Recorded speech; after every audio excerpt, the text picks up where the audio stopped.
सभी का स्वागत है स्टडी डायनेमिक्स में। और आज के वीडियो में हम लोग 56th और जो 59th आपका बीपीएससी हो चुका एग्जाम जो कि 2015 में हुआ था, उसके क्वेश्चन पेपर को डिस्कस करने वाले हैं। और ये क्वेश्चन पेपर में हिंदी और इंग्लिश दोनों में आपको बताने वाले हैं। अगर आप लोगों ने अभी तक पहले वाला नहीं देख रखा है वीडियो तो प्लीज़ प्लेलिस्ट में जाके उसको चेक करो, क्योंकि ऑलरेडी मैंने सिंस 1995 से लेके अब 2015 तक आ चुके हैं हम लोग। तो अगर आप वो एनालिसिस देखोगे तो एक आपको फेयर एनफ आइडिया लग जाएगा किस तरह से एग्जाम में क्वेश्चन पेपर को टैकल करना है या किस तरह के क्वेश्चन आपको एग्जाम में आते हैं। क्योंकि इधर-उधर का कोई मॉक टेस्ट अगर आप बना रहे हो बस, तो उससे आपको एग्जाम में काफ़ी प्रॉब्लम होने वाला है। क्योंकि अगर एक बार पैटर्न अगर आप समझ जाते हो तो कोई भी अगर आपका टॉपर है एग्जाम अगर क्लियर करता है तो उनके पास ये दो ही चीज़ जो फॉलो करते हैं। एक तो जो अभी आपका पैटर्न चल रहा है उसके हिसाब से, और दूसरा वो पीवाईक्यू एनालिसिस बहुत अच्छे से करते हैं। तो आपका टाइम सेविंग है, आप आराम से जाके वो सारे वीडियो को देख सकते हैं। तो स्टार्ट करते हैं आज का वीडियो। पहला क्वेश्चन जो है आपको, निम्नलिखित में से कौन सा हड़प्पा या मोहनजोदड़ो के जो आपका उत्खनन हुआ था वो संबंधित नहीं था। अगर नहीं, कौन सा नहीं आपको, तो यहाँ पे पूछा जाए इसमें से कौन से नहीं है। तो आर डी बनर्जी जो है वो है, ठीक है। आपको ए एन दीक्षित भी है, ए एम एस वत्स भी है, बट वी ए स्मिथ जो है, वी ए स्मिथ आपको मोहनजोदड़ो से नहीं कनेक्शन रखते हैं। कब से रखते हैं आपको, एंशिएंट कल्चर एंशिएंट हिस्ट्री पे तो उन्होंने लिखा है, खासकर आपको जो अगर आप देखोगे गुप्तास के बारे में उन्होंने लिखा हुआ है। इसके अलावा मौर्यस के ऊपर भी उनका रिसर्च वर्क है। तो जो आपके कौन-कौन से हैं जो कि रखते हैं इससे, जैसे कि आप वी ए स्मिथ जो है वो इतिहास का कौन-सा पुस्तक रचना की उन्होंने, the Oxford history of India. तो ये बुक भी याद रखना, art of India, the early history of India. तो ये कुछ बुक है, हो सकता है आपको पूछ दिया जाएगा दोबारा कि जो वी ए स्मिथ है उनकी बुक कौन से है। ठीक है, तो ये बुक आप याद रखना। नेक्स्ट क्वेश्चन है कि गौतम बुद्ध ने अपना प्रथम जो उपदेश है वो कहाँ पे दिया दिया था। तो सारनाथ में। तो ये बहुत बार रिपीटेड क्वेश्चन है। तो उनके बारे में, गौतम बुद्ध के बारे में देखते हैं कि जो 35 वर्ष की आयु में उन्होंने क्या किया। तो बोध गया जो निरंजना नदी है उसके तट पर उनकी ज्ञान की प्राप्ति होती है। ठीक है, सारनाथ जो कि आपके बनारस में है, बनारस से आसपास ही है, 9 से 8 किलोमीटर के आसपास है, जहाँ पे उन्होंने पहला अपना धर्म उपदेश दिया था, जो धर्म चक्र परिवर्तन भी कहलाता है। इसके अलावा वो 5 ब्राह्मण जो उनसे उन्होंने उपदेश लिया था, जिसमें कौंडिन्य थे, वाप्य थे, भद्रिका थे, अश्वजीत थे और महानमा थे। तो ये नाम भी पूछा जाता है कि इनके कौन डिसाइपल थे, इनको कौन इनके फॉलोअर्स थे, जिनको इन्होंने ज्ञान दिया था। ये नाम भी आप याद रख सकते हो, ऑप्शन में आपको पूछा जा सकता है। इंडिका के लेखक कौन थे, तो इसके लेखक कौन थे आपको, मेगास्थनीज थे। ये सेल्यूकस के जो दरबार में होते हैं और जिसको चंद्रगुप्त जो मौर्य होते हैं उनके वहाँ पे भेजा जाता है, एज ए एम्बेसडर के रूप में भेजा जाता है। और ये आपको उस टाइम पे मौर्यन डायनेस्टी के बारे में काफ़ी सारी चीज़ें लिखते हैं, ठीक है। जिसमें उन्होंने सात सात तरह के जो है कास्ट के बारे में, वर्णा के बारे में बता रखा है, ठीक है। इसके अलावा भारत के बारे में इनके बुक को बहुत ज़्यादा मतलब बहुत ओरिजिनली, एक तो ओरिजिनल बुक ये अवेलेबल नहीं है, पहले भी मैंने बता रखा है। दूसरा जो है इनकी बुक जो है वो बहुत ऑथेंटिक सोर्स नहीं माना जाता, क्योंकि इसमें बहुत हाइप करके चीज़ों को उन्होंने लिख रखा है, ठीक है। अब जैसे अगर इंडिका आपको देखोगे तो ये इसके बारे में तो दिया गया है, ठीक है। इसमें डाइमिकस सीरिया के शासक हैं प्रथम। अब ये कुछ ऐसा नहीं कि बस मौर्य साम्राज्य के बारे में बस लिख रहे, इवन जो उस टाइम पे जो भी आपके अदर साम्राज्य है उसके बारे में भी उन्होंने लिखा हुआ। बट भारत के बारे में बताया जाता है कि बहुत बढ़ा चढ़ा के उन्होंने लिखा है, जो कि थोड़ा उस पर मानना विश्वास करना थोड़ा कठिन होता है। फोर्थ क्वेश्चन है, प्राचीन भारत का जो नेपोलियन किसे कहा जाता था, तो समुद्रगुप्त को क्या कहा जाता है। ये किसने कहा था, वी ए स्मिथ ने इनको समुद्रगुप्त को नेपोलियन ऑफ भारत बोला गया था। लेकिन अगर आप देखोगे तो ये बहुत अलग ही विषय है कि नेपोलियन जो है वो आपको मॉडर्न हिस्ट्री का हिस्सा है और समुद्रगुप्त जो है वो आपको एंशिएंट टाइम का। तो दोनों का कंपैरिजन तो जमीन आसमान का फर्क है। बट याद रखना आप लोग कि समुद्रगुप्त को नेपोलियन ऑफ इंडिया बोला जाता है। इनका एक बहुत इंस्क्रिप्शन बहुत फेमस है, प्रशस्ति बहुत फेमस है, जिसको इलाहाबाद का इंस्क्रिप्शन बोलते हैं। और इस इलाहाबाद के इंस्क्रिप्शन में जो है वो आपको समुद्रगुप्त के बारे में तो लिखा ही हुआ है, कुमारगुप्त के बारे में भी लिखा हुआ है, इवन जहांगीर के बारे में भी यहाँ पे लिखा हुआ है। जो बहुत लोग कंफ्यूज हो जाते थे कि मुगल शासक का नाम वहाँ पे कैसे मेंशन हुआ होगा। तो जहांगीर के बारे में भी आपको इलाहाबाद प्रशस्ति में लिखवाया गया, ठीक है। बाद में इसको ऐड किया गया था। हर्षवर्धन के शासनकाल में किस चीनी यात्री ने भारत में यात्रा किया था, तो ये तो हिनसेंग ने किया था, ठीक है। और हिनसेंग जो आपको बस जो आपके कौन हर्षवर्धन होते हैं उनके ही बस एरिया में नहीं जाते हैं, उनके राज्य में नहीं जाते। इसके अलावा जो है वो असम में भी जाते हैं, जहाँ पे आपको वर्मन डायनेस्टी का रूल होता है। इवन पल्लवास के किंगडम में भी जाते हैं वो। तो सारी जगह वो घूमते हैं। और इनका अकाउंट जो है वो नाम याद नहीं, इनका बुक कौन सा है, सी यू की है, ठीक है। ये बुक का नाम है जर्नी टू वेस्ट, जिसको जर्नी टू द वेस्ट बोला जाता है। इसका translation journey to the west बोला जाता है। बट इसका पूछा जाए कि सियूकी का राइटर कौन है, तो हिनसेंग ही। इन्होंने नालंदा के बारे में भी बहुत कुछ लिखा हुआ है। नालंदा विश्वविद्यालय के संस्थापक कौन होते हैं आपके, तो कुमारगुप्त होते हैं, जो आपके गुप्ता डायनेस्टी से बिलोंग करते हैं।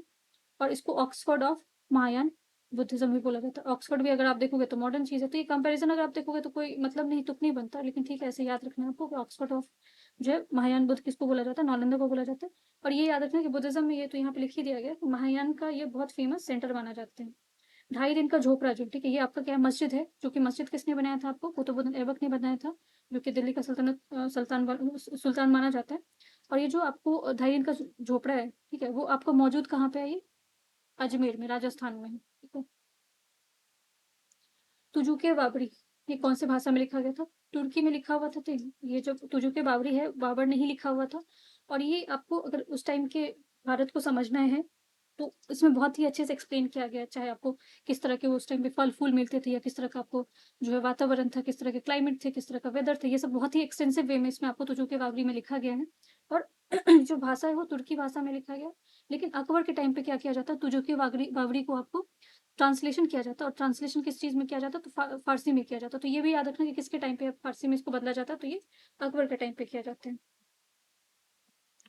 हल्दी घाटी का युद्ध, जो महाराणा प्रताप की सेना के सेनापति कौन थे, तो आपको हकीम खान थे, ठीक है।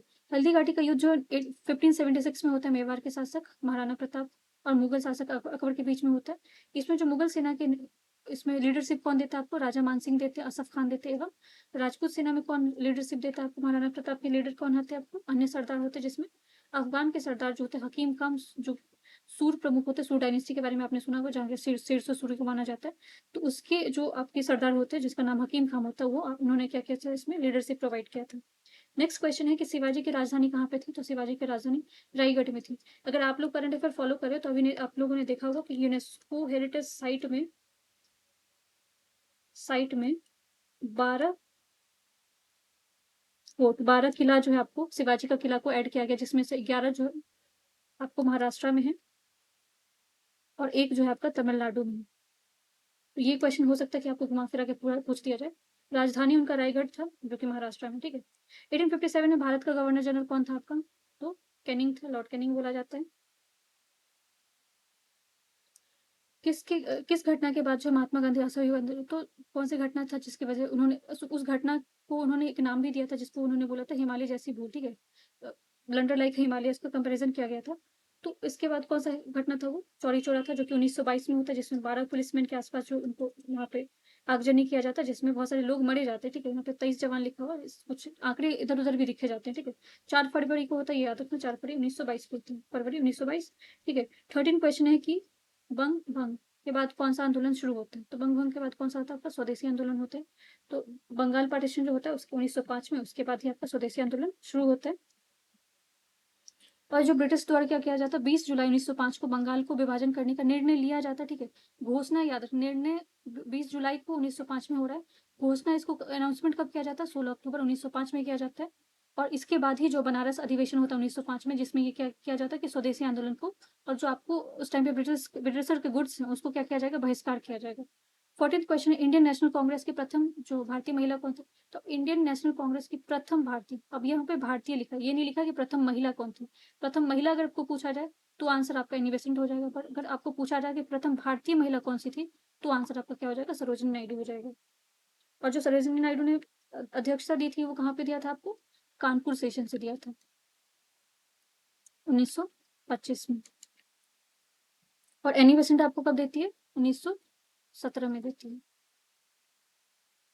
क्वेश्चन नंबर 15 है कि मैडम कामा जो है 1907 में प्रथम तिरंगा ध्वज कहाँ पे फहराती हो, तो स्टुटगार्ड है, जो कि आपका कहाँ पे, जर्मनी है, ठीक है, ये जर्मनी में है 1907 में। तो ये प्लेसेस भी याद पूछा दिया जाता है कि कौन से प्लेस से किया था। इसके अलावा जो इनके कौन कौन से ऑर्गेनाइजेशन में जिन्होंने संगठित किया था, तो फ्री इंडिया सोसाइटी है, ठीक है। वंदे मातरम नामक समाचार पत्र इन्होंने निकाला था, जो कि क्रांतिकारी था। तो ये दोनों याद रखना कि वंदे मातरम जो समाचार पत्र था उसमें भी इनका क्या था, कॉन्ट्रीब्यूशन थी। बिहार के कौन से स्थान पे गांधी जी ने अपना प्रथम सत्याग्रह, तो ये आपको चंपारण में किया था, 1917 में किया था। और इनको इसमें किसने बुलाया था इनको, आप लोग मुझे कमेंट सेक्शन में बताना, ये बहुत बड़ा क्वेश्चन पूछा गया। क्वेश्चन नंबर 70 में 1922 में इंडियन नेशनल कांग्रेस के अधिवेशन की अध्यक्षता कौन की, तो 1922 सीआर दास ने किया था, चित्तरंजन दास ने किया था, ठीक है। और 1922 वाला जो आपको होता है अधिवेशन, कहाँ पे होता है, ये आपको बिहार में गया में होता है, ठीक है। 1920 से 22 के बीच में असहयोग आंदोलन के दौरान बिहार में जो प्रचलित मान्यता कि उनकी जीत होगी, क्या था? क्योंकि गांधी जी क्या थे, ठीक है? यहाँ पे लिखा को अंग्रेजों को हराने का तरीका पता था, इसलिए अब ये स्टेटमेंट बेस्ड क्वेश्चन है, तो इस तरह के क्वेश्चन अब नहीं पूछे जाएंगे। किस क्षेत्र में राहुल संकृत्यान जो है 1920 में असहयोग आंदोलन को चलाते हैं? तो कहाँ से चलाते हैं? छपरा से चलाते हैं। इनका वास्तविक नाम क्या था आपका? केदार पांडे था, ठीक है? और इनको बहुत ही विद्वान भी माना जाता है, बहुत सारे बुक भी इन्होंने लिखा है, ठीक है? और ये जेल भी गए हैं, लेकिन आपको प्लेसेस याद रखना कि कहाँ से इन्होंने लीड किया था। छपरा से लीड किया था। निम्नलिखित में से कौन सा कथन सही है? सही पूछा जाए, नहीं पूछा जाए, ठीक है? यहाँ पे आपको 1857 में दरभंगा डुमराव हटवा के महाराजाओं ने उनके साथी जमींदार के ने आदमियों को तथा पैसों के से अंग्रेज की मदद की थी। हाँ, ये स्टेटमेंट सही है, क्योंकि उस टाइम के जो राजा महाराजा थे उन्होंने क्या किया था, जो 57 का विद्रोह हुआ था उसमें अंग्रेजों को अपना जो है सहयोग प्रदान किया था। कौन कौन? दरभंगा डुमरा और हटवा के राजा। स्वामी सहजानंद सरस्वती ने भूमि और जलमार्ग के राष्ट्रीयकरण की मांग की थी। अखिल भारतीय संयुक्त किसान सभा का गठन किया था। कब किया था उन्होंने मांग? तो ये मांग किया गया था उनकी मृत्यु के ठीक पहले, ये मांग किया गया था।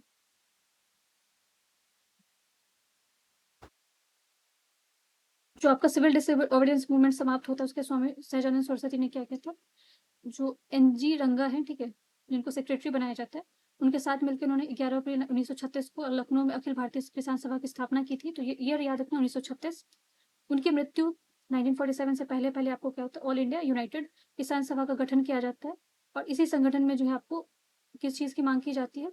भूमि और जलमार्ग सहित ऊर्जा और संपत्ति की सभी स्रोतों को राष्ट्रीयकरण करने, नेशनलाइजेशन की बात की जाती है। तो इनकी मृत्यु की बात की जा रही है, 1949 में की जा रही है। किसान दुखी, दुखी आत्मा, दुखी हृदय जैसे जो आपको ये लेखक किसने लिखा हुआ था? कि चंपारण किसानों के बारे में, जिसको दुर्दशा के ऊपर प्रकाश डालता है। तो ये याद रखना, दुखी, दुखी आत्मा, इस तरह का अगर आता है तो किसने लिखा? ये पीर मोहम्मद मुनीस ने लिखा। पीर मोहम्मद मुनीस जो हिंदी के प्रसिद्ध लेखक एवं पत्रकार माने जाते हैं, और चंपारण क्षेत्र से जो आपको यूरोपियन बगान मालिक द्वारा जो किसानों के साथ शोषण होता था, दुर्दशा के ऊपर उन्होंने क्या किया? बहुत सारे प्रस्तुति दिया है, जिसमें आपको दुखी और दुखी आत्मा और दुखी हृदय जो है इनका जो फेमस लेखक है, लेखन है, ठीक है? क्वेश्चन नंबर 23 है कि किस साल में रेगुलेटिंग एक्ट पारित किया गया था? तो आपको 1773 में रेगुलेटिंग एक्ट पारित किया जाता है। रिक्त स्थान को भरे। नेहरू रिपोर्ट डैश की अध्यक्षता में कमेटी में द्वारा में तय किया गया था। तो किसके में किया गया था? मोतीलाल नेहरू इसके क्या थे? आपके अध्यक्षता थे, और भारत के संवैधानिक व्यवस्थाओं के लिए बात किया गया था, जिसमें अगर आपको याद हो तो भारत के जो सचिव लॉर्ड वर्किंग हेड होते हैं, उन्होंने 21 नवंबर 1947 को चुनौती दिया था इन्होंने भारतीयों को, जो उस टाइम के आपके मास लीडर थे, उनको उन्होंने चुनौती दिया था कि आप संविधान बना के दिखाओ, क्योंकि उन्होंने बोला था कि यहाँ के जो इंडियंस है वो इनकेपेबल है, इस चीज को नहीं कर सकते। उस चुनौती को स्वीकार करते हुए क्या किया गया था? 19 मई को 1928 में मोतीलाल नेहरू ने अध्यक्षता दी गई थी, और आपका नेहरू रिपोर्ट तैयार किया गया था, ठीक है? जो कि आपका कब होता है? प्रस्तुत कब किया जाता है? 10 अगस्त 1928 को किया जाता है। डैश में बंगाल और बिहार को पूरी जो भूमि है उसमें किराएदार की अधिकतर बंगाल और किराएदार के अधिनियम द्वारा पारित जो आपको दिया जाता है। कौन सा कब आता है? ये 1885 में आता है। इसी साल अगर आपको याद हो तो इंडियन नेशनल कांग्रेस भी बन के आ रहा है। निम्नलिखित में से कौन सा गोलमेज सम्मेलन 1932 में हुआ था? तो कौन सा हुआ था? तीसरा वाला जो है गोलमेज सम्मेलन, जिसको राउंड टेबल बोला जाता है, ये आपका 1932 में जो होता है वो तीसरा वाला 1932 में होता है, ठीक है? अब यहाँ पे कुछ और दिया हुआ है जो कि देख लेते हैं, जिसमें प्रथम वाला अगर गोलमेज सम्मेलन देखोगे तो 12 नवंबर 1930 को होता है, और कब तक चलता है? 1931 तक चलता है। द्वितीय वाला जो है आपका 1931 से लेके 1931 के बीच में ही चल रहा है, 7 सितंबर से लेके 1 दिसंबर तक चल रहा है। और जो लास्ट जिसको तृतीय गोलमेज सम्मेलन बोलते हैं वो 1932 में आपका शुरू होता है। कब? नवंबर में, और दिसंबर में चलता है, दिसंबर तक चलता है, जिसमें महात्मा गांधी जो द्वितीय सम्मेलन में जाते हैं, जबकि बी आर अम्बेडकर और जो तेज बहादुर सप्रू है वो तीनों सम्मेलन में उन्होंने भाग लिया था। 20वीं सदी में प्रारंभिक वर्षों में कांग्रेस ने विभाजन की प्रक्रिया शुरू की थी। तो प्रयुक्त में से सभी रणनीति बनाए थे, उद्देश्य था उनका, और भागीदारी भी था। और जो विभाजन की बात की जाती है, कब था आपका? सूरत अधिवेशन, सूरत जो आपका अधिवेशन जो कि 1907 में है, जिसमें एक्सट्रीमिस्ट और जो आपके मॉडरेट होते हैं वो दोनों डिवीजन की बात करते हैं, गरम दल और नरम दल के बीच में डिवीजन हो जाते हैं। कैथरीन मेयो, एडल्स पर्किल्स, चार्ल्स एंड्रयूज और विलियम डिग्बी, ये किसके आम रिश्ता, क्या इनके बीच में क्या आम रिश्ता था? तो ये चारों पांचों जो भी आपका नाम लिखा हुआ है, क्या थे? आपके ब्रिटिश शासन के दौरान भारत की हालत पर टिप्पणियां इन्होंने लिखी हुई है, ठीक है? नेक्स्ट क्वेश्चन है आपका, निम्नलिखित में से पंक्तियों में से किसने लिखा है कि सरफरोशी की तमन्ना, ये जो लाइन है, स्टेटमेंट है, किसने लिखा हुआ? बिस्मिल ने लिखा हुआ, ठीक है। बिस्मिल अजीमाबाद जो है, उन्होंने इस लाइन को लिखा हुआ है। 1921 में पहली बार पूर्ण स्वतंत्रता की मांग उठाया जाता है, किसके द्वारा किया जाता है? तो मौलाना हजरत। अब यहाँ पे बहुत सारे लोग कंफ्यूज होकर गांधी जी टिक करके आते हैं। जो आपको पूर्ण स्वराज है, ठीक है, पूर्ण स्वराज के बारे में पहले बार कौन बात करता है आपको? ये लाइन किसने लिया पहले बार बोला था? तो ये कंप्लीट इंडिपेंडेंस के बारे में, तो मौलाना हजरत अली, ठीक है, मौलाना हजरत मोहन, ये नाम याद रखना। 31 क्वेश्चन है कि इसमें से कौन सी नदियां जो बंगाल की खाड़ी में गिरती है? तो कौन कौन सी गिरती है आपकी? यहाँ पे ए और बी दोनों हो जाएगा, गंगा, ब्रह्मपुत्र और गोदावरी, ये आपको जाते हैं। उसके अलावा जो आपको बी महानदी, कृष्णा और कावेरी। बाकी लूनी, नर्मदा और ताप्ती, ये आपको कहाँ पे जाता है? अरेबियन सी में जाते हैं। लूनी तो आपको रन ऑफ कच्छ में ही खत्म हो जाता है, बाकी नर्मदा और ताप्ती जाती है कहाँ पे? अरेबियन सी में। भारत में यार्लुंग जोंगबो नदी, ठीक है, किस नाम से जाना जाता है? तो ये ब्रह्मपुत्र का अलग नाम है, जो कि तिब्बत में उसको अलग इसी नाम से बोला जाता है, भारत में उसको ब्रह्मपुत्र बोला जाता है। भारत में प्रति व्यक्ति जो है औसत हेक्टेयर कितने? तो ये तो अपडेटेड डेटा देखना पड़ेगा। निम्नलिखित में से किस राज्य में सबसे ज्यादा? तो अगेन ये भी अपडेटेड डेटा, एग्रीकल्चर वाला डेटा आपका अपडेट होता है तो उसके अकॉर्डिंग ही देखा जाता है। नागार्जुन सागर जो आपका डैम है वो कौन से परियोजना, कौन से रिवर पे बना हुआ? कृष्णा। ये अगेन न्यूज में था, आपका डिस्प्यूट में चल रहा है, तो ये जो आपका रिवर परियोजना है आंध्र प्रदेश के गुंटूर और तेलंगाना के बीच में, ये नालकोंडा वाले जिले में है, ठीक है, कृष्णा नदी पे बना हुआ। सबसे पुराना तेल भंडार कहाँ था आपका? डिगबोय, असम में। कब का है ये? 1901 का है, सबसे पुराना माना जाता है। भारत के कौन से दो राज्य हैं जो सबसे बड़े पैमाने पर लोहा करते हैं? कहाँ से आपको होता है? मध्य प्रदेश और उड़ीसा। झारखंड के झड़िया, ठीक है, तो अब झारखंड वाला सवाल आपको नहीं पूछा जाएगा, उस टाइम पे झारखंड से बहुत सारे सवाल आ जाते थे। पेनाइल, ठीक है, जो कि यूरोप में है। एपलेशियन जो कि अमेरिका में है। अरावली जो कि इंडिया में। यहाँ पे पूछा जाए किस तरह का माउंटेन, किस तरह का आपका पर्वत है, तो ये आपका पुरानी पर्वत है, ठीक है। यूरोप में पेनाइल है, अमेरिका में एपलेशियन, तो ये नाम भी पूछ दिया जाता है कि कहाँ पे है। विश्व में जो एल्यूमिनियम है, तो उसका सबसे बड़ा उत्पादक कौन है आपको? यूएसए लिखा हुआ है, ठीक है। बट अगर अभी अपडेटेड देखोगे तो इसमें डेटा चेंज होता रहता है, फिक्स नहीं रहता, उस टाइम पे यूएसए इसका आंसर था। अगर अभी देखोगे तो उसको अपडेटेड के हिसाब से देखना, क्योंकि ये वाला हो सकता है कि चेंज भी हुआ हो। तो मिनरल्स और जो एग्रीकल्चर वाला डेटा है उसको आप एग्जाम से अगर हो तो कम से कम 2 या 3 हफ्ते पहले उसको देख के जाओ। बहुत पहले वाला डेटा मत देख के जाना, क्योंकि वो चेंजेस होते हैं, उसमें चेंजेस आते रहते हैं। 41 क्वेश्चन है कि निम्नलिखित में से कौन सा शहर धातु जो व्यापार के सबसे बड़ा केंद्र है? वो लंदन, आपको यहाँ पे लिखा होगा। शिशु दर, ठीक है, इन्फेंट मृत्यु जो डेथ रेट है, जो मृत्यु दर है, वो कितना होता है, क्या बोला जाता है उसको? तो हर 1000 जीवित जन्म से अपने पहले जन्मदिन से पहले मरने वाले बच्चों की जनसंख्या जो उसका जो अनुपात, उसका जो रेशियो होता है, उसको बोला जाता है, ठीक है। विकेंद्रीकरण प्रणाली सिफारिश किसने की थी? तो किसने किया? तो बलवंत राय मेहता ने किया था, ठीक है। कब किया था उन्होंने सिफारिश? 1957 में किया था, और 1959 में आपको इस चीज को लागू कराया जाता है। राजस्थान पहला राजस्थान के नौगढ़ से ये चीजें शुरुआत होती है। बट सेकंड वाला भी आप लोग याद रखना, सेकंड वाला कहाँ पे था? आंध्र से। नेक्स्ट क्वेश्चन है कि भारत में जो आपको मध्य अर्धशतक मिड 50s है, उसमें कौन सा महलनोबिस प्लान जो मॉडल अपनाया जाता है वो क्या रहता है आपको? भारी उद्योग जो हेवी इंडस्ट्री है उसको और ज्यादा संगठित करने के लिए चीज बनाया जाता है, जो कि आपका कब का होता है? ये 1956 से लेकर 1961 के बीच का होता है।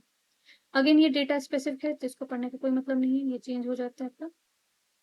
लौंग पौधे निम्नलिखित में से किस भाग के प्राप्त होते हैं? लौंग का जो पौधा होता है उसका कौन सा भाग जो है उसको यूज किया जाता है? तो ये शुष्क पुष्प क्वालिटी, उसका जो फ्लावर होता है उसको यूज किया जाता है। अगेन ये कुछ बैंक से उस टाइम पे क्वेश्चन पूछे गए थे, और ये उस टाइम पे आसपास तक न्यूज में चल रहे थे, तो इसलिए पूछा गया था उनको। फिर भी हम लोग देख लेते हैं। जैसे कि आईसीआईसीआई बैंक पूछा जाए तो 1955 में उसको बनाया जाता है, ठीक है। आईडीबीआई पूछा जाए तो 1964 में बन रहा है। एक्सिम बैंक अगर पूछा जाए तो 1982 में बन रहा है। और आपको बीआईएफआर पूछा जाए तो ये कब बन रहा है? 1987 में बन रहा है। सरकारी व्यय नियंत्रण के प्राधिकारी कौन होते हैं आपके? वित्त मंत्रालय, फाइनेंस मिनिस्टर। भारत के अधिकतम विदेशी मुद्रा किस किस में निर्यात होता है? तो आपका कपड़े पे होता है, ठीक है, कपड़ा टेक्सटाइल जो है सबसे ज्यादा उस पर यूज होता है। अगेन ये बजट को लेके है उस टाइम पे, ठीक है, तो ये हमारा नहीं है इंपॉर्टेंट। ये भी नहीं है, क्योंकि टैक्स अगर देखो तो जीएसटी वगैरह आ गया तो सर्विस टैक्स ये सब पढ़ने का मतलब नहीं बनता है। ये जो भी आरबीआई का रिपोर्ट वगैरह आता है, ठीक है, उन सब सारी चीज़ों पे ध्यान रखा करो आप लोग। और कुछ भी अगर आप देखते हो कि अगर आईएमएफ का कोई रिपोर्ट आ रहा है या फिर डब्ल्यूटीओ का आ रहा है, तो वो सब देखते रहो। ये सब अपडेटेड चीज़ों से रिलेटेड है, अभी इसका कोई मतलब नहीं बन रहा। अब देखो सीआरआर, एसएलआर, तो ये सब तो चेंज हो रहा है ना, अभी तो हम उसको तो देख नहीं सकते हैं। अब यहाँ पे बहुत सारे आपको इकोनॉमिक्स का क्वेश्चन है, और इकोनॉमिक्स का क्वेश्चन आप अपडेटेड पढ़ के ही जाओगे तो उसी में आपका बेनिफिट है, पुराने क्वेश्चन देखने का मतलब नहीं है।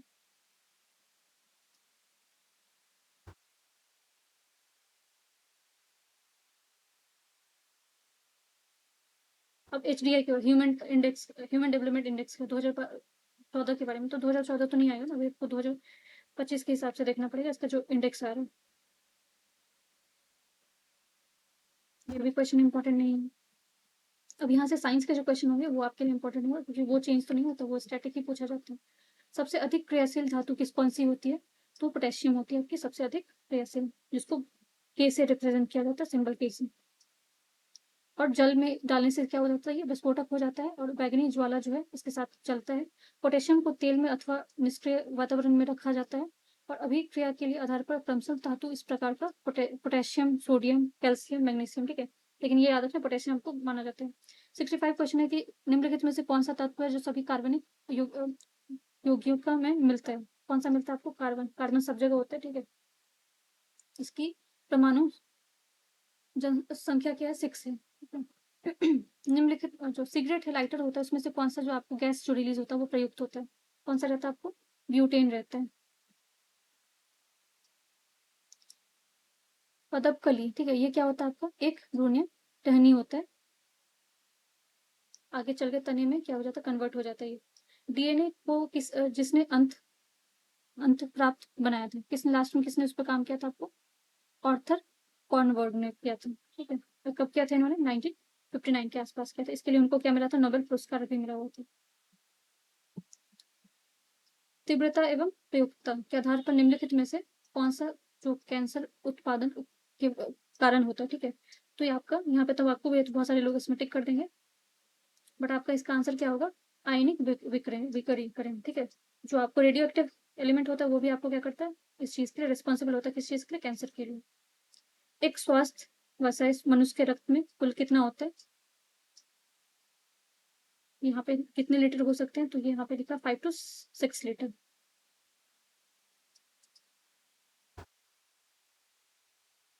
टाइफाइड तथा कॉलरा ये किस तरह का बीमारी होता है? आपको वाटर बॉर्न है कि आपको अगर सॉइल की वजह से होता है, तो ये आपको वाटर बॉर्न डिजीज होता है। टाइफाइड जो आपको बैक्टीरिया की वजह से होता है, और जो कॉलरा है वो भी आपको बैक्टीरिया की वजह से होता है। यकृत एवं मांसपेशियों में ऊर्जा जमा होती है, तो उसको क्या बोला जाता है? आपको ग्लाइकोजन बोला जाता है। ग्लाइकोजन के रूप में आपको ऊर्जा जमा होती है। जीवाणु की खोज किसने की थी? तो जीवाणु की खोज किसने की थी आपको? लियू वेनकू ने किया था। जीवाणु आपको क्या हो जाएगा? बैक्टीरिया, ठीक है। तो बैक्टीरिया का खोज अगर आपको पूछा जाए तो लियू वेनहॉक ने किया था, ठीक है। और ये कौन सी ईयर में किया था? 1676 में किया था। और एहन बर्ग ने क्या किया था? आपको जीवाणु नाम से नाम दिया था। नाम किसी और ने दिया होगा, खोज किसी और ने किया। तो अगर पूछा जाए खोज किसने किया होगा, ठीक है, तो आप जो भी उनका नाम है वो बोलोगे, जो कि 1676 में हो रहा है। और उसका नेम ही जो आपको उसका नोमेनक्लेचर किसने किया है? तो एहन बर्ग ने किया, ठीक है। 74 क्वेश्चन है कि जीवों की अत्यधिक विविधता का कारण क्या होता है? वो उत्तर परिवर्तन।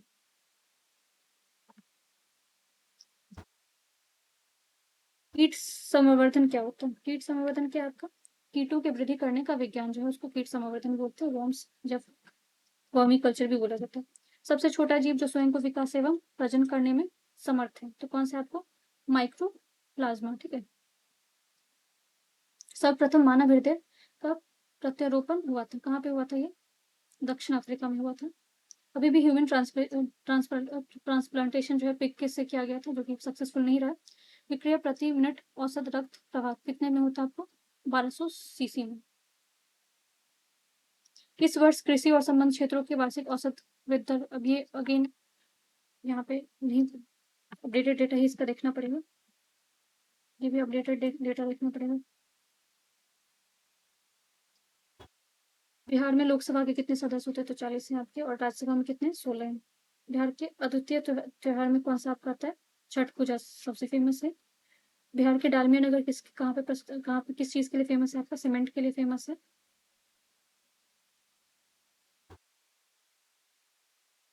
ये रोहतास जिले में आपको पड़ता है, ठीक है। जबकि जूट के लिए कौन-सा जिला फ़ेमस है? तो पूर्णिया, कटिहार है, दरभंगा जो रेशमी वस्त्रों के लिए सिल्क जो क्लॉथ होता है, और भागलपुर भी आपको रेशमी वस्त्रों के लिए फ़ेमस है, और भागलपुर को सिल्क सिटी भी बोला जाता है। ये भी अपडेटेड डेटा देखना है इसका भी क्वेश्चन का।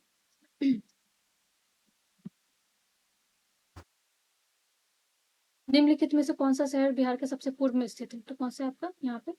कटिहार है, ठीक है। अगर पूछा जाए कि सबसे पश्चिमी जिला कौन-सा है? तो कैमूर है। सबसे उत्तरी जिला कौन-सा है आपको? पश्चिमी चंपारण है। और सबसे दक्षिणी जिला कौन-सा? गया है, और पूर्वी आपका क्या हो जाएगा? कटिहार हो जाएगा। कौन-सा झील बिहार में स्थित है? तो कौन सा आपका अनुपम झील जो है बिहार में स्थित है। इसके अलावा अगर आप देखोगे सांभर झील राजस्थान में, सुखना लेक आपका चंडीगढ़ में, और कामा झील जो आपका रसिया में है। इनमें से कौन सा बिहार के किसान नेता थे? तो कौन से आपको बिहार के किसान नेता माने जाएंगे? तो केवल दो जो है आपको, स्वामी सहजानंद के विद्यानंद और सरदार वल्लभ भाई पटेल तो वैसे भी गुजरात से थे। और ये भी याद रखना आप लोग, पूछा गया सवाल है कि स्वामी सहजानंद का जन्म तो 1889 में हो रहा है। इसके अलावा उन्होंने किसान सभा 1896 में 1986 में बनाया था। और इनका एक बहुत प्रसिद्ध जो इन पत्रिका लिखा था, क्या नाम था उसका? हुंकार। तो हुंकार पूछा जा सकता है, ये पूछा भी गया था बीपीएससी का जो 69 या 70 में आपको ये सवाल पूछे गए। अब यहाँ पे कुछ युद्ध अभ्यास है जो कि आपको पूछा जाता है, जैसे कि यहाँ पे लिखा हुआ कि रानीखेत में, अब ये अभी इस साल में जो भी युद्ध अभ्यास हुए, चाहे आपको शक्ति युद्ध अभ्यास हुआ हो, या फिर आपको ला पेरलॉस हुआ है, बहुत सारे युद्ध अभ्यास आपके होते रहते हैं। तो उन सारे युद्ध अभ्यास पे आप लोग ध्यान देते रहोगे। ये तो बहुत पुराना वाला क्वेश्चन है, इस साल में जो होंगे मैं उसको अलग से कवर करवा दूंगी करंट अफेयर वाले सीरीज में। अब ये सब अगेन यहाँ से इलेक्शन से क्वेश्चन, और किसको कितना सीट मिला होगा, तो इस तरह के सवाल अभी नहीं आएंगे। अब ये देखो, आदर्श ग्राम योजना उस साल आया था, तो इसलिए एग्जैक्ट डेट पूछ दिया जाता था। इस साल भी बहुत सारे योजना स्कीम लॉन्च किए जा रहे हैं, तो उन सारी चीज़ों पे आप लोग नजर बनाए रखो। जैसे कि अभी अगर देखोगे तो जल जीवन मिशन जो है, उसको एक्सटेंशन मिल गया 2028 तक, उसको आगे बढ़ा दिया गया। या फिर कुछ किसी चीज़ को लेके हो रहा है, मत्स्य योजना हो रहा है, या फिर आपको सिल्क को लेके हो रहा है, ग्रोथ को लेके हो रहा है, बायोगैस को लेकर, तो अगर कोई योजना आ रहा है तो उन सारी चीज़ों पर रखो नजर बना के, तो वो सारे क्वेश्चन आपके गलत नहीं होंगे। बट ये क्वेश्चन अभी नहीं आएगा वापस से।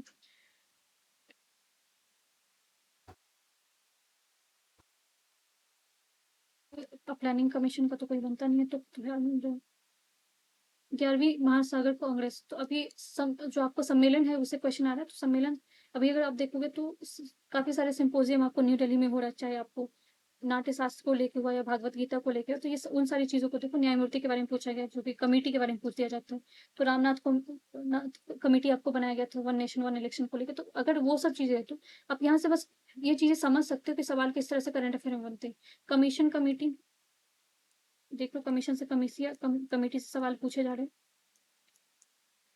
इलेक्शन अगर कहीं भी किसी भी स्टेट में कोई इलेक्शन हो रहा है, इवन अगर स्टेट और कोई कंट्री में इलेक्शन हो रहा है, तो अपॉइंटमेंट सवाल पूछे जा रहे हैं। पर्सनैलिटी आपको पूछा जा रहा है, किसी पर्टिकुलर पर्सनैलिटी के बारे में पूछा जा रहा है। और कोई सिविल वॉर कहीं पे हो रहा है, चाहे रसिया यूक्रेन में, अगर प्लेसेस एंड न्यूज है। और इसके अलावा समिट, तो ये सारी चीजें आपको करंट अफेयर में पूछे जा रहे हैं। तो बिना टाइम वेस्ट किए हुए इधर उधर, और अवार्ड अवार्ड हो गया, और स्पोर्ट्स सेक्शन, तो ये सब जब पूछा जा रहा है तो आप अपना बिना टाइम वेस्ट किए उन्हीं सारी चीज़ों को, जैसे आप देखो ब्रिक्स के बारे में उस टाइम पे पूछा गया, तो ब्रिक्स तो इस साल भी आपका न्यूज़ में है। ब्रिक्स का सम्मेलन कहाँ पे हुआ था? ब्राजील में हुआ था। और आपके जो प्रधानमंत्री उनका जहाँ भी विजिट हो रहा है, और जैसे कि अभी आपने देखा सेटा है, ठीक है, ट्रेड डील हमने क्या किया, किसके साथ किया? यूके के साथ किया। तो एग्जैक्टली ना 24 जुलाई को हुआ ये। तो बीपीएससी में ऐसे ही सवाल आते हैं आपको एग्जैक्टली। अब आप पूरा सेटा के बारे में पढ़ के चले जाओगे, पूरा कहानी पढ़ के जाओगे, अगर आपको डेट नहीं याद है ना, तो क्वेश्चन वहाँ पे नहीं बनेगा वो, क्योंकि आपको वहाँ पे एग्जैक्टली डेट ही पूछेंगे कौन सी कितने तारीख को आया था। तो इतना पढ़ने के बाद भी क्वेश्चन इसीलिए गलत होता है, क्योंकि आपको पता नहीं है, पैटर्न आप फॉलो नहीं कर रहे हो, आप बस अंधाधुन कहीं से जो भी मिल रहा है उसको कंज्यूम करते जा रहे हो। तो फिल्टर चीज़ों को कंज्यूम करो, और एनालिसिस अगर नहीं देख रहे हो, नहीं समझ रहे हो, तो फिर आपको वहाँ पे उसका जो है वो भुगतान भुगतना पड़ेगा, ठीक है। अब यहाँ पे कुछ रिपोर्ट पूछे जा रहे हैं, ठीक है। तो कोई रिपोर्ट अगर किसी चीज़ को लेकर आ, पॉवर्टी को लेकर आ रहे हैं, या हंगर को लेकर रिपोर्ट आ रहा है, मीडिया को लेकर अगर प्रेस रिपोर्ट देखोगे कौन सा मीडिया कहाँ पे, करप्शन को लेके हो सकता है, तो ये अगर न्यूज़ में है तब पढ़ो, वरना आपको पूरे साल का सब कुछ रट के जाने की जरूरत नहीं है। उतना ही चीज़ें पढ़ो जो आपको एग्जाम में हेल्प कर सके। जैसे अगर आपने न्यूज़ में देखा, सोमालिया को सीरिया, इंडिया क्या कर रहा है वहाँ पे? हेल्प प्रोवाइड कर रहे हैं। तो किस तरह की हेल्प प्रोवाइड करा या फिर सीरिया के साथ इंडिया का क्या रिलेशन है, ठीक है? तो वो सब चीज़ें देख सकते हो आप। गेम्स में अगर आप देखोगे तो चेस में इंडिया बहुत अच्छा अभी करा, तो चेस से तो पक्का एक क्वेश्चन तो आपको बनेगा ही बनेगा। तो जो चीज़ जहाँ से क्वेश्चन आने वाले उन सारी चीज़ों को पढ़ो, रेदर देन कि अब कहीं भी कुछ भी चीज़ें कहीं से कुछ मिल रहा है तो उसको आप कंज़्यूम करते जा रहे हो। देखो एशियन गेम्स के बारे में पूछा गया, बट बिहार में अगर आप देखोगे तो खेलो इंडिया हुआ था, खेलो यूथ गेम हुआ था, तो वहाँ पे वो चीज़ें अच्छे से पढ़ लो, उस चीज़ को देख लो आप।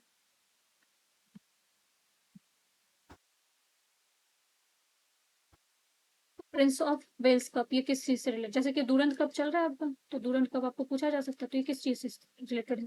फुटबॉल से। और ये 134वां एडिशन है और इंडिया में आपको हो रहा है, बहुत साल के बाद हो रहा है, तो ये ऐसे न्यूज़ बनेंगे आपको। और पटना में किस कौन से सिख गुरु का जन्म हुआ था, तो ये कौन से हुआ था? गुरु गोविंद सिंह का हुआ था। सबसे सूखा स्थान किसको माना जाता है? लेह को माना जाता है। कानपुर। और बर्ड सेंचुरी अगर हो जाए या फिर आपको नेशनल टाइगर रिजर्व हो या फिर आपको इस तरह के कोई नेशनल पार्क है जो न्यूज़ में या फिर आपको बना है, जैसे कि आप देखोगे तो बहुत सारे क्वेश्चन आपको वेटलैंड से पूछ दिया जाता है। वेटलैंड कौन सा वेटलैंड है? ये सारी चीज़ें आप पढ़ के जा सकते हो।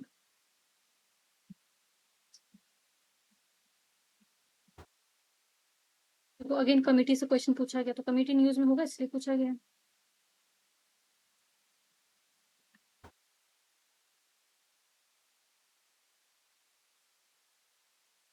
पागलपंथी, ये तो आपका हिस्ट्री का क्वेश्चन है, तो ये पूछा गया किसके किसकी लीडरशिप में हुआ था, तो ये करम शाह की लीडरशिप में हुआ था।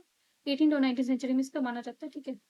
और इसमें जो है आपकी इस संप्रदाय की स्थापना दादू मियाँ एवं करम शाह ने दोनों मिलकर की थी, तो यहाँ पे हो सकता है दादू मियाँ का नाम दिया जाए और करम शाह ना हो।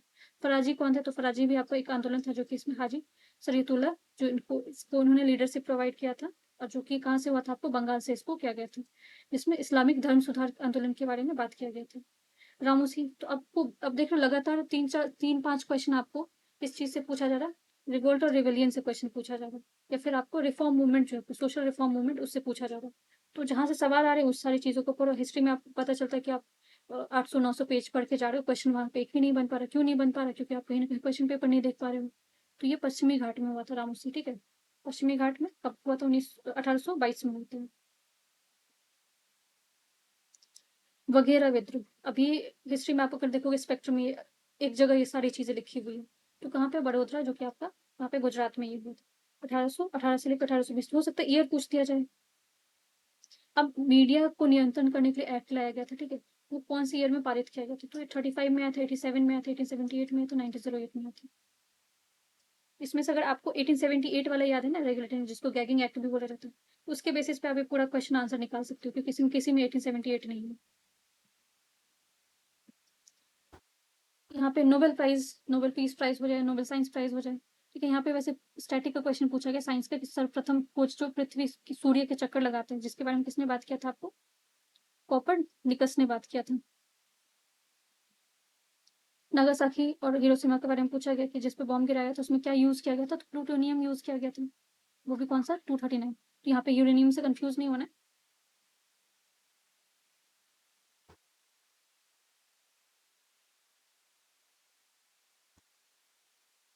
इसमें ओकोजीन संबंधित, तो किस चीज से आपको?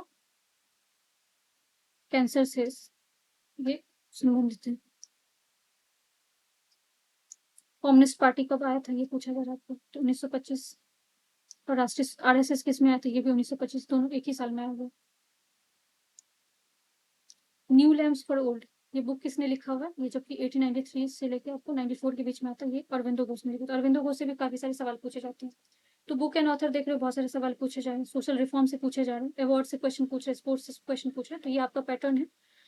तो इसी तरह का मैं वीडियो लेके आते रहूंगी, बट अगेन आप लोगों से यही है कि आप लोग जितना से जितना हो सके वीडियो को लाइक करें, चैनल को सब्सक्राइब करें, वीडियो को शेयर करें। Thank you so much.